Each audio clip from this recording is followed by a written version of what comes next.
Bismillahirrahmanirrahim. Assalamualaikum warahmatullahi wabarakatuh. Alhamdulillahilladzi an'ama 'alaina bi ni'matil iman wal islam wassalatu wassalamu ala sayyidil anam wa ala alihi wa ashabihil kiram. Subhanaka la ilma lana illa ma 'allamtana innaka antal alimul hakim wa tub 'alaina innaka antat tawwabur rahim. Allahumma hab lana qawlan sadiqan wa 'amalan salihan wa farajan 'ajila ya arhamar rahimin. Jamaah salat subuh Masjid Aminah yang dirahmati oleh Allah.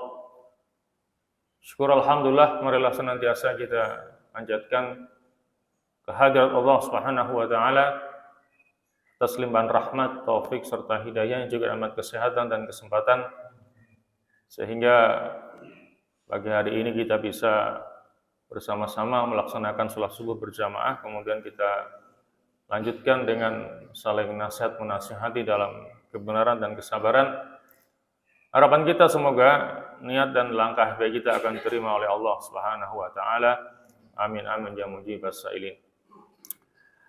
Jamaah sekalian yang dirahmati Allah, pada kesempatan pagi hari ini kita akan mengangkat sebuah tema, yaitu 5 tujuan pokok syariah. Sebagai muqaddimah, penting untuk kita bersama-sama memahami kaidah-kaidah ataupun pokok-pokok di dalam agama Islam. Dalam hal ini Al-Qarrafi rahimahullah pernah mengatakan bahwa kullu fikhin lam yukharraj 'alal qawaidi falaysa bisyai'. Yang artinya bahwa setiap ilmu yang tidak dibangun di atas kaidah, landasan ataupun fondasi, maka itu bukanlah ilmu. Dan di antara kaidah penting yang sangat penting untuk kita pahami adalah maqasidus syariah atau tujuan pokok syariat Islam. Dan ini merupakan ilmu agama yang sangat penting, yang sangat istimewa dan menjadi pusat perhatian para ulama. Karena pada hakikatnya adalah membahas tentang maksud dan tujuan Allah meletakkan hukum dan syariat kepada hambanya. Ada beberapa faedah yang akan kita dapatkan ketika kita mau memahami maqasidus syariah. Yang pertama, kita akan mengetahui akan keindahan dan kesempurnaan syariat Islam yang mulia. Karena semua syariatnya dibangun di atas hikmah dan kemaslahatan bagi manusia. Kalau kita mengikuti berita, maka banyak di antara non-muslim ketika mempelajari Islam dan menemukan akan keindahan dan kesempurnaan Islam, pada akhirnya mereka memeluk agama Islam. Ada sebuah kisah yang menarik, yang kalau kita browsing, kita ketik misalnya kisah seorang nenek yang masuk Islam gara-gara celana dalam. Itu ada. Begini kisahnya. Kisah ini diceritakan oleh Dr. Soleh, salah seorang pengajar di universitas di Saudi Arabia. Pada waktu dia dengan teman-temannya kuliah di Inggris, kemudian tinggal di asrama. Nah, di situ ada seorang nenek yang pekerjaannya mencucikan baju-baju mereka. Akhirnya apa? Si nenek ini mendapati perbedaan celana dalam mahasiswa muslim sama non-muslim kok beda. Celana dalam mahasiswa non-muslim itu kotor dan bau. Sementara celana dalam mahasiswa muslim itu bersih dan tidak berbau. Akhirnya sang nenek ini penasaran, bertanya kepada Dr. Sola ini yang waktu itu masih menjadi mahasiswa di Inggris. Kok bisa seperti itu? Maka Dr. Soleh mengatakan di dalam Islam ada yang namanya toharah. Jadi kita ini diperintahkan untuk bersuci, baik dari hadas maupun najis. Sehingga celana dalam kami bersih dan tidak bau, beda dengan mereka. Mereka tidak pernah cebok ya. Kalau kencing ya kencing aja, paling banter pakai tisu lah gitu. Kan jarang pakai air itu. Termasuk ketika BAB kadang begitu, tidak pakai air, cuman pakai tisu aja. Nah, akhirnya si nenek ini berpikir, kalau hanya untuk urusan begitu saja Islam memperhatikan, apalagi yang lebih dari itu. Akhirnya dia berusaha untuk menggali apa itu Islam. Akhirnya dia temukan betapa indahnya Islam, betapa sempurnanya Islam, sehingga akhirnya sang nenek tadi masuk ke dalam agama Islam. Sehingga dalam kisahnya seringkali itu begitu. Kisah seorang nenek ya yang masuk Islam gara-gara celana dalam. Itu menunjukkan betapa sempurna dan indahnya agama Islam, dan itu akan bisa kita ketahui kalau kita mempelajari maqasidus syariah. Kemudian yang kedua, mengenal tingkatan maslahat dan mafsadat yang sangat penting diketahui tatkala terjadinya benturan. Mungkin di sini kita akan bahas sedikit tentang marahil tahrimil khamri. Tahapan-tahapan dalam proses pengharaman khamr. Ya, karena khamr itu diharamkan tidak sekaligus, sampai melalui 4 tahapan. Sampai mereka mengatakan seandainya khamr diharamkan sekaligus tanpa adanya tahapan-tahapan, kami tidak akan bisa meninggalkan khamr. Karena bagi kami minum khamr itu sama dengan minum air putih. Di rumah mereka tidak hanya berbotol-botol khamr, tapi berguci-guci. Sehingga ketika turun ayat pengharaman khamr, dikatakan di kota Madinah pada hari itu banjir khamr. Bisa kita bayangkan? Semua orang yang punya stok khamr berguci-guci, mereka tuangkan di jalanan kota Madinah. Sehingga pas hari itu, kota Madinah banjir khamr. Bisa kita bayangkan betapa melekatnya khamr pada jiwa mereka. Sehingga kalau tidak melalui tahapan-tahapan, mereka tidak akan bisa meninggalkan khamr ini. Tahapan pertama, pengharaman khamr itu adalah at-tanfir ghair mubashir. Jadi isyarat untuk meninggalkan khamr tetapi tidak secara langsung, ghair mubashir. Dengan diturunkan ayat wa min samaratin nakhili wal a'nabi tattakhiduna minhu sakara wa rizqan hasana. Dan di antara buah kurma dan anggur mereka menjadikan sesuatu yang memabukkan. Ya. Wa rizqan hasana, dan rizki yang baik. Nah, kemudian pada tahapan yang kedua yang dikatakan sebagai at-tanfir al-mubashir. Jadi isyarat untuk meninggalkan khamr secara langsung. Yaitu dengan turunnya ayat yas'alunaka 'anil khamri wal maisir. Mereka bertanya kepadamu wahai Muhammad tentang khamr dan perjudian.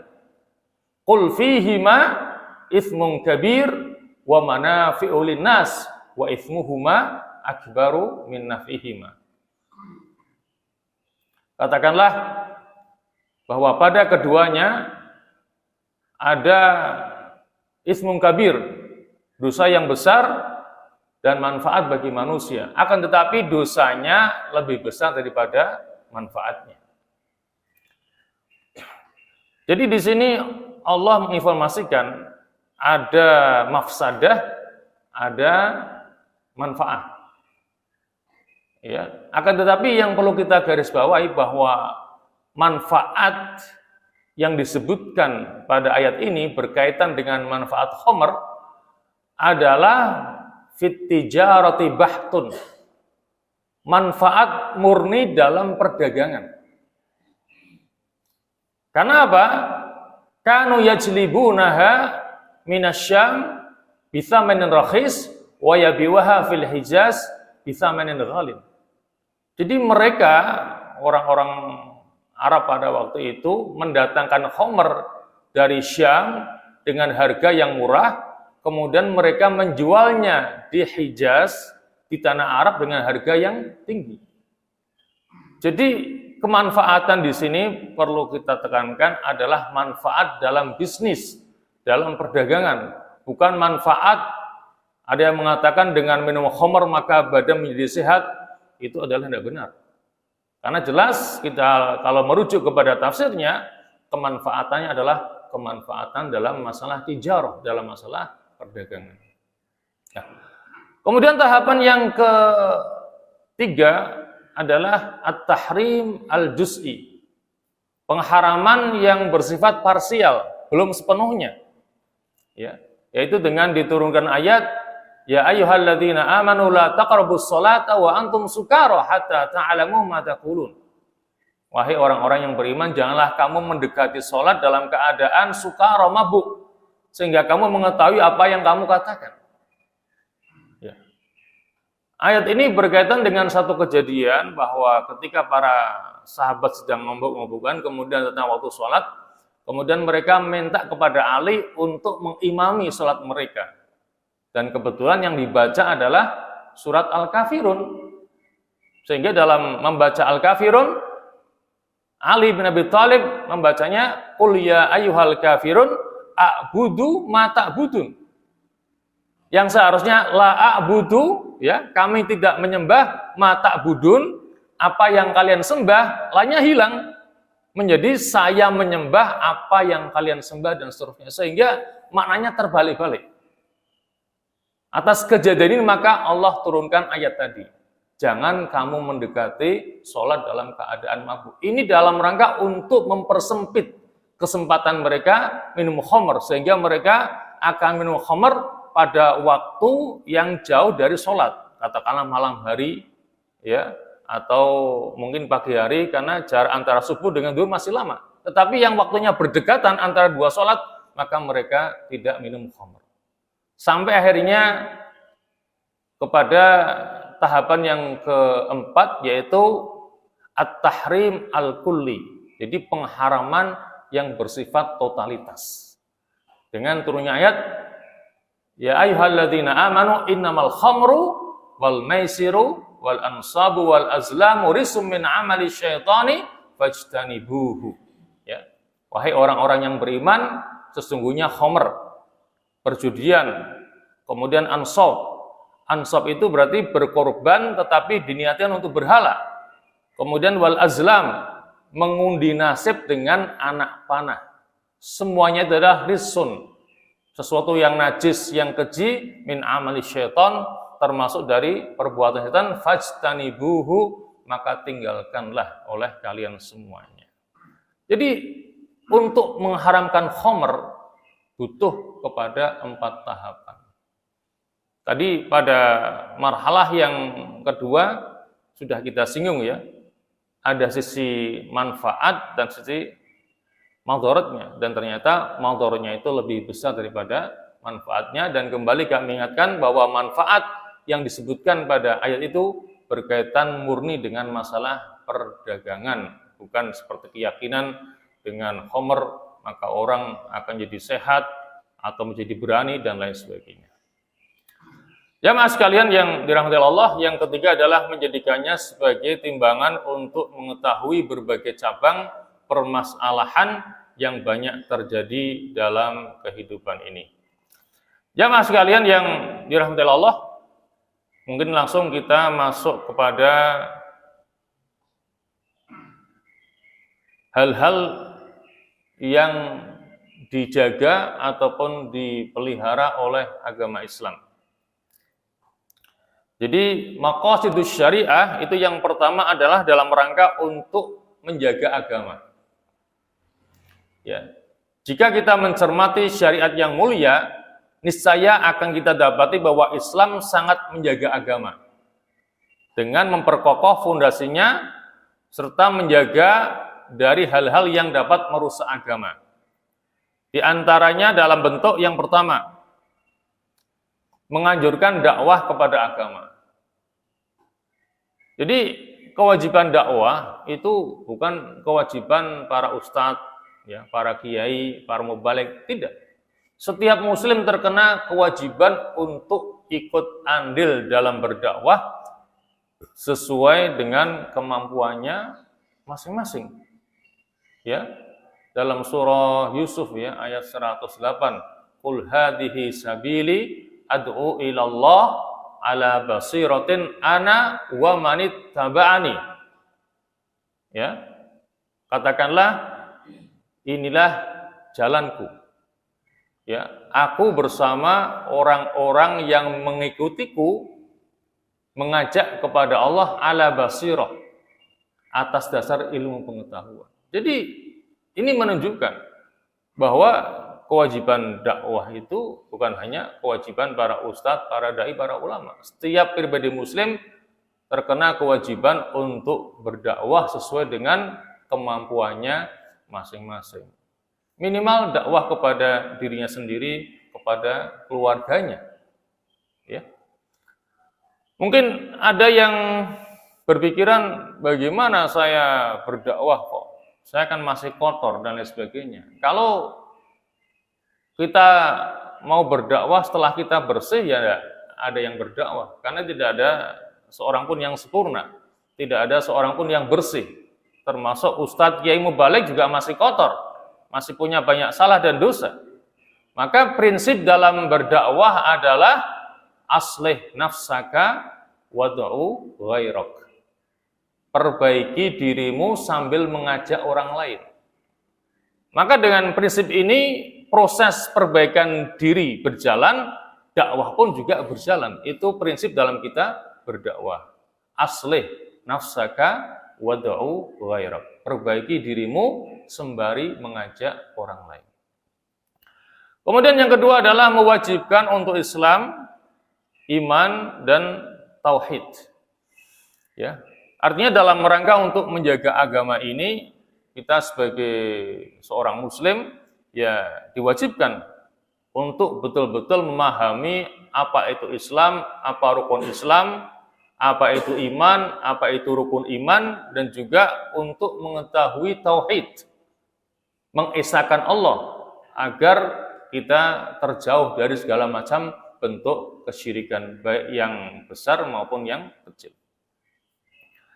Kemudian yang berikutnya disyariatkan jihad untuk melawan siapapun yang menghalangi tersebarnya agama. Wajahidu bi amwalikum wa anfusikum fi sabilillah, dan berjuanglah kalian di jalan Allah baik dengan jiwa dan harta kalian. Dalam kaitannya dengan masalah jihad ini, maka Rasulullah bersabda, Ra'sul amri al-Islam wa amuduhu as-salatu wa dirwatu sanamihi al-jihadu. Yang artinya bahwa pokok segala urusan itu adalah Islam. Tiangnya adalah sholat dan puncaknya adalah jihad. Jadi kalau kita gambarkan sebagai bangunan, maka fondasinya adalah Islam. Tiang penyangga bangunan Islam itu adalah sholat, dan atapnya itu adalah jihad. Jadi jihad ini dalam rangka untuk menjaga dan melindungi agar sholat itu bisa ditegakkan, juga syariat Islam bisa ditegakkan. Itu pentingnya jihad. Ya, di sini tentunya jangan langsung kita maknai bahwa jihad itu harus dengan perang, tidak. Ya, Tidak. Jihad ya termasuk ketika kita berdakwah menyampaikan ilmu kita, itu termasuk jihad juga, ya kan? Jihad untuk menghilangkan kebodohan termasuk. Jadi sifatnya kondisional. Kalau dalam suasana perang ya kita maknai jihad dengan angkat senjata. Tapi dalam kondisi aman seperti ini ya jihad dengan berdakwah, ya. Jadi maknanya adalah kondisional. Jadi yang pasti jihad itu perlu ditegakkan ya dalam rangka untuk menjaga ya syariat agama Islam agar bisa berjalan dengan sebaik-baiknya. Kemudian yang berikutnya adalah dalam rangka untuk menjaga agama adalah menghukum mati setiap orang yang murtad dari agama Islam. Mungkin ini didasarkan kepada sebuah hadis Nabi, la yahillu damu mri'in muslimin illa bi ihda salasin. Darah seorang muslim tidak boleh dialirkan kecuali karena salah satu dari 3 hal ini. Yang pertama adalah as-sayyibuz zani. Orang yang sudah bersuami ataupun beristri kemudian dia melakukan perzinaan yang disebut dengan zina muhsan. Maka darahnya boleh dialirkan, artinya dia boleh dihukum mati dengan hukuman rajam. Nah, kemudian yang kedua adalah an-nafsu bin nafsi, orang yang membunuh orang lain dengan sengaja, maka qisasnya adalah dia harus dibunuh, ya. Kecuali kalau qatlu syibhil amdi, ya, pembunuhan yang menyerupai sengaja, itu tidak sampai dibunuh, tapi harus bayar diah, yaitu 100 ekor unta. Pembunuhan yang mirip dengan sengaja itu ketika orang katakanlah memukul orang lain dengan alat yang tidak mematikan, tetapi ternyata kok mati. Memukul dengan tongkat ataupun dengan cambuk, itu kan seharusnya tidak mematikan. Nah, tapi ternyata yang dipukul kok mati. Nah, itu namanya qatlu syibhul amdi. Maka hukumnya adalah membayar diah, ya, denda dengan 100 ekor unta. Kemudian yang ketiga adalah at-tariku lidinihi al-mufariqu lil jamaah, orang yang meninggalkan agamanya dan keluar dari kelompok kaum muslimin, itulah orang murtad. Ya, maka didasarkan hadis ini, maka seharusnya orang yang murtad dari agamanya itu harus dikisos, harus dibunuh. Tapi tentunya yang melaksanakan bukan perorangan ataupun ormas, ya, ini harus hakim ataupun pemerintahan. Dan baru bisa dilaksanakan oleh pemerintah Islam. Kalau enggak ya enggak bisa. Ya. Karena berapa banyak orang murtad ya tidak diapa-apakan, tidak dihukum sama sekali. Ya. Kemudian yang berikutnya adalah menganjurkan untuk melakukan ketaatan dan sunnah dalam rangka untuk memperkokoh agama. Ya. Artinya kita sebagai orang muslim ya harus betul-betul meningkatkan ketaatan kita kepada Allah dan Rasul-Nya, dan juga untuk mengamalkan sunnah-sunnahnya Rasulullah, ya. Itu semua kita lakukan dalam rangka untuk menjaga agama. Kemudian yang berikutnya, yang terakhir adalah membela agama. Ya. Jadi kita harus membela agama yang kita peluk, yaitu agama Islam, kemudian menyingkap syubhat dan kerancuan para penentang agama.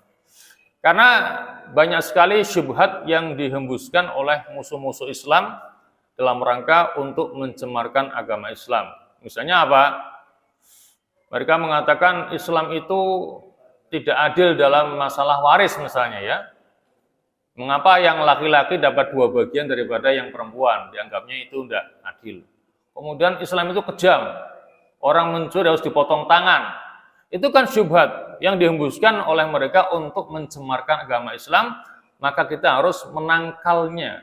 Kita harus membela, ya, ketinggian dan kesucian agama kita dari berbagai macam syubhat ya yang mereka lancarkan untuk mencemarkan agama kita. Itulah bentuk-bentuk yang bisa kita lakukan dalam rangka untuk menjaga agama. Kemudian yang kedua, di antara maqasidus syariah adalah untuk menjaga akal. Makanya dalam Islam mengharamkan setiap yang memabukkan dan yang merusak akal. Ya, Islam mengharamkan khamr karena khamr itu akan merusak akal. Termasuk segala macam bentuk narkotika. Ya. Pokoknya sesuatu yang memabukkan, yang merusak akal, ya. Apakah ganja, apakah morfin, apakah sabu-sabu atau yang sejenisnya, atau termasuk yang oplosan, ya, yang banyak dilakukan oleh anak-anak muda karena tidak bisa beli minuman yang berlabel sehingga mereka ngoplos sendiri sampai akhirnya pada mati, ya.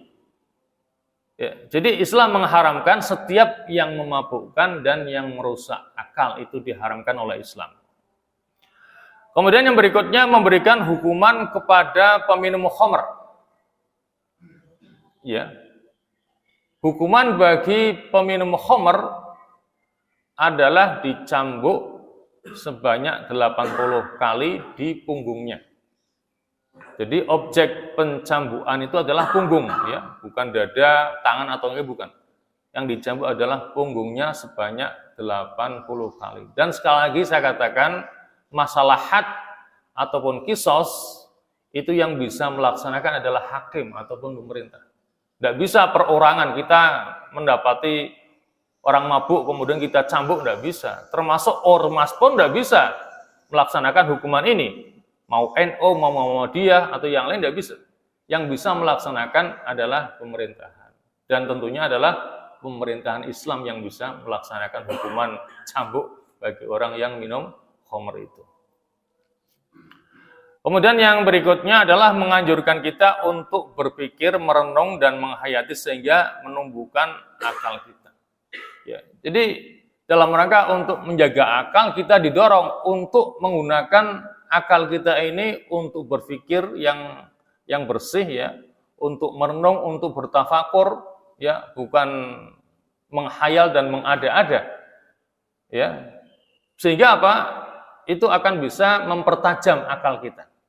Ya, kalau akal kita gunakan untuk berpikir, untuk belajar, merenung, bertafakur, di samping kita akan menemukan keagungan Allah dengan segala penciptaannya, juga akan membuat otak kita, akal kita semakin cerdas, ya, karena kita asah untuk senantiasa berpikir, bukan sekedar melamun. Itulah hal-hal yang berkaitan dengan menjaga akal, ya. Kemudian yang berikutnya adalah menjaga harta. Ya, jadi termasuk di antara maqasidus syariah adalah dalam rangka untuk menjaga harta benda. Makanya yang pertama, Islam menganjurkan kerja dengan cara yang halal. Ya. Kemarin sudah kita sampaikan pas khutbah di sini, ya, masalah etos kerja dalam pandangan Islam. Kita waktu itu mencoba mengupas surah At-Taubah ayat 105 yang berbunyi wa quli malu fasayarallahu amalakum wa rasuluhu wal mu'minun tsumma turadduna ila alimil ghaibi wasyahadati fayunabbiukum bima kuntum ta'malun. Allah mengawali ayat ini dengan wa quli malu. Dan katakan wahai Muhammad, i'malu, bekerjalah kalian. Artinya Allah memerintahkan kepada kita untuk bekerja. Tidak boleh nganggur, tidak boleh bermalas-malasan. Wal amru yaqtadhi al-wujub. Dan konsekuensi yang ada di balik sebuah perintah adalah kewajiban untuk melaksanakan perintah itu.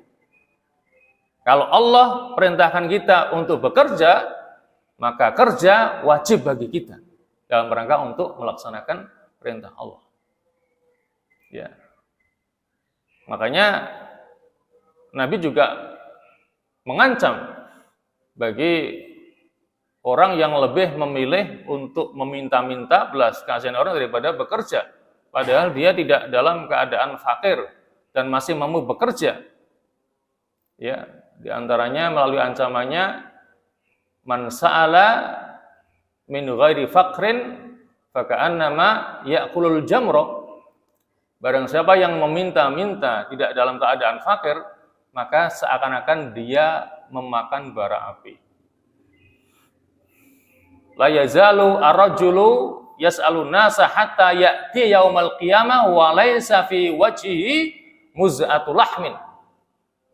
Tidak henti-hentinya seseorang itu meminta-minta kepada manusia sampai nanti pada hari kiamat dia akan datang dalam keadaan di wajahnya tidak ada sekerat daging pun.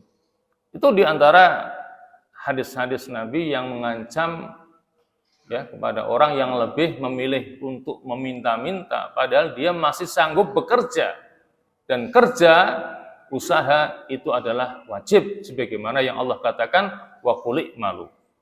Jadi makanya Islam dalam rangka untuk menjaga harta ini memerintahkan kepada kita kaum muslimin untuk bekerja dengan cara yang halal dan baik. Kemudian yang berikutnya adalah mengharamkan pemborosan harta. Wala tubadzir tabdzira. Innal mubadzirina kanu ikhwana syayatin. Janganlah kamu memboroskan atau memubadzirkan. Ya, karena sesungguhnya memubadzirkan barang ataupun harta itu menjadi temannya setan. Ya. Jadi Islam mengharamkan pemborosan harta. Kemudian yang berikutnya mengharamkan pencurian dan juga menghukum pencuri dengan hukuman potong tangan. Ya, jadi dalam rangka untuk menjaga harta, maka Islam mengharamkan adanya pencurian termasuk ya perampokan dan korupsi. Ya, karena korupsi itu lebih dari sekedar pencurian. Karena kadang sampai bermiliar-miliar sampai bertriliun-triliun ya. Kalau mencuri kan paling berapa tok itu. Nah, kemudian terkait dengan masalah potong tangan, ini yang perlu kita pahami bersama. Jadi untuk sampai kepada potong tangan bagi si pencuri itu harus mencapai nisab. Tidak begitu orang mencuri ketangkap kemudian potong tangan, tidak. Kadang yang dipahami asal mencuri potong tangan. Tidak begitu. Ketika orang mencuri ketangkap harus tanya, kenapa kok sampai mencuri? Jangan-jangan dia fakir, miskin, butuh makan, tetangganya yang kaya tidak pernah peduli. Yang salah tetangganya yang kaya itu, yang tidak memperhatikan dia, sampai mencuri gara-gara butuh makan. Akan ditanya dulu. Kemudian seberapa harta yang dia curi. Nah, nisab dalam pencurian itu adalah 1/4 dinar. Kalau orang mencuri dengan sengaja harta atau benda nilainya sampai 1/4 dinar, maka dia akan terkena hukuman potong tangan itu. 1/4 dinar itu kurang lebih ya kalau dirupiahkan mungkin 500.000. Karena 1 dinar itu kurang lebih sekitar 2 juta. Jadi pakai standarnya adalah dinar, ya emas. Bukan uang kertas. Kalau uang kertas kan nilainya semakin turun ya. Ya.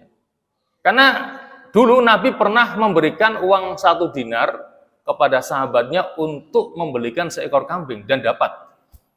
Nah, kalau sekarang kita krus 1 dinar itu 2 juta, maka 2 juta pun bisa untuk beli seekor kambing kan? Itu menunjukkan bahwa dinar zaman Nabi sama sekarang itu masih utuh. Pada zaman Nabi 1 dinar untuk beli kambing bisa. Nah, sekarang 1 dinar itu nilainya sekitar 2 juta, bisa untuk beli kambing. Itu menunjukkan bahwa uang dinar itu nilainya tidak berkurang. Dari zaman Nabi sampai sekarang masih sama. Beda dengan uang kertas. Ya kan? Kalau mungkin beberapa tahun yang lalu kita punya uang 500.000 bisa untuk beli kambing untuk berkorban, sekarang tidak bisa. Ya minimal kambing berapa harganya. Itu menunjukkan bahwa nilai uang kertas adalah semakin berturun, tidak stabil seperti dinar. Ya, maka patokannya adalah dinar.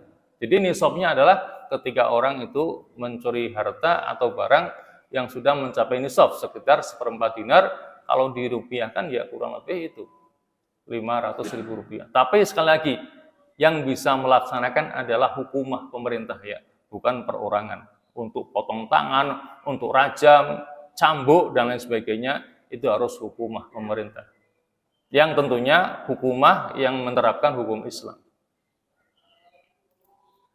Kemudian yang berikutnya, siapapun yang merusak harta orang lain, maka wajib menggantinya. Ya. Itu diantara hal-hal yang berkaitan dengan masalah menjaga harta.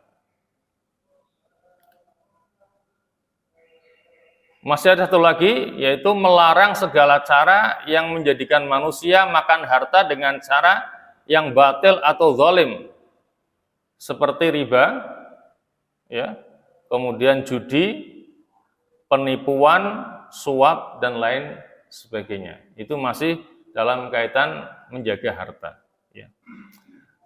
Baik, berikutnya yang keempat adalah menjaga nyawa. Ya. Di antara maqasidus syariah adalah untuk menjaga nyawa. Yang pertama, mengharamkan pembunuhan kepada jiwa yang tidak boleh dibunuh. Siapa mereka itu? Pertama adalah muslim. Ya. Muslim darahnya haram untuk dialirkan, kecuali dengan alasan yang dibenarkan. Kemudian kafir dzimmi, ya, yang tentunya sekarang tidak ada, ya. Kafir yang tunduk kepada pemerintahan Islam dan mereka mau membayar jizyah untuk mendapatkan perlindungan dalam pemerintahan Islam, disebut dengan kafir dzimmi. Ya, sekarang tidak ada. Ataupun kafir mustaman ataupun kafir muahad, yaitu kafir-kafir yang mendapatkan perlindungan dari pemerintahan Islam. Itu sudah tidak ada lagi, ya, baik kafir dzimmi, mustaman maupun muahad tidak ada. Ya. Jadi mengharamkan pembunuhan kepada jiwa yang tidak boleh dibunuh, yaitu membunuh orang muslim. Kemudian yang berikutnya mewajibkan qisas bagi pembunuh secara sengaja, ya, an-nafsu bin nafsi. Orang yang membunuh dengan sengaja, ya hukumannya harus dikisos, harus dibunuh. Bahkan Islam melarang walau hanya sekedar mengisyaratkan senjata kepada orang lain, tidak boleh. Ya, mengancam orang dengan senjata itu tidak boleh, apalagi sampai membunuhnya. Jadi menakut-nakuti orang dengan senjata yang mengesatkan bahwa orang itu akan membunuh dirinya itu tidak boleh. Dalam rangka untuk menakut-nakuti, apalagi sampai kepada pembunuhan. Kemudian mewajibkan diyah ataupun kafarah bagi pembunuh karena salah atau syibhul amdi, sebagaimana yang sudah kami sebutkan di atas tadi, ya, dengan membayar diyah sebanyak 100 ekor unta. Kalau membunuhnya tidak sengaja tapi syibhul amdi, ya. Kemudian yang berikutnya, yang terakhir adalah melarang menciderai dirinya sendiri. Tidak boleh kita menciderai atau melukai diri sendiri dengan apapun alasannya. Ya, apalagi sampai bunuh diri. Nah, itu jelas. Karena Islam hadir untuk menjaga nyawa, ya. Maka baik bunuh diri ataupun membunuh orang lain itu tidak diperbolehkan. Jamaah sekalian yang dirahmati Allah, kemudian yang terakhir ini di antara maqasidus syariah adalah untuk menjaga kehormatan ataupun nasab. Maka yang pertama, Islam melarang zina dengan segala sarananya. Maka dalam melarang zina ini, Allah tidak mengatakan jangan kamu berzina, tetapi jangan kamu mendekati zina. Wala taqrabu zina, innahu kana fahisyatan wa sa'a sabila. Jangan kamu mendekati zina. Jadi hal-hal yang akan menghantarkan kepada perzinaan itu juga dilarang. Ya, makanya Allah tidak mengatakan jangan kamu berzina, tetapi jangan kamu mendekati perzinaan, karena perzinaan adalah fahisyah, perbuatan yang keji, wa sa'a sabila, dan sangat buruk jalannya. Kemudian yang berikutnya, menghukum pezina dengan hukuman yang keras. Ya, kalau termasuk zina muhson, itu adalah hukuman rajam. Ya, dipendam setengah badan, kemudian dilempari dengan batu, dan batunya tidak boleh besar, tidak boleh kecil, yang sedang. Karena kalau besar sekali timpuk bisa mati itu. Ya, akhirnya dia tidak merasakan sakit. Kalau kecil, ukuran kerikil, tidak mati-mati, kasihan juga. Maka ukuran batunya harus sedang. Sehingga dia harus merasakan sakitnya hukuman itu sampai akhirnya meninggal dunia. Itulah ketentuan dalam hukuman rajam. Jadi ukuran batunya harus sedang, tidak boleh kebesaran, tidak boleh kekecilan. Ya. Itu bagi zina muhson. Bagaimana dengan zina ghairu muhson? Yang belum bersuami ataupun beristri kok berzina, maka hukumannya adalah jaldu mi'atin wa taghribu am. Dicambuk sebanyak 100 kali, kemudian diasingkan selama 1 tahun. Itu zina yang ghairu muhson, ya. Jaldu mi'ah wa taghribu am. Itu ada perbedaan hukuman antara zina muhson dengan ghairu muhson. Kemudian yang ketiga adalah melarang menuduh zina tanpa bukti yang kuat. Qadzaf. Menuduh orang berbuat zina itu dilarang dalam rangka untuk menjaga kehormatan. Ya. Jadi memang tidak mudah untuk membunuh, ya, seseorang itu melakukan perbuatan zina. Ya. Karena dijelaskan dia harus melihat dengan mata kepalanya sendiri, seperti apa itu? Batang celak yang dimasukkan ke dalam botolnya. Itu baru kesaksiannya diterima kalau dia melihat dia itu telah berzina, sampai sebegitunya. Jadi kalau cuman katanya dia berzina, tidak diterima itu, dia kena hukuman itu. Ya, jadi yang diterima kesaksiannya harus melihat langsung bahwa orang itu berbuat zina, dikatakan seperti batang celak yang masuk dalam botolnya itu. Ya.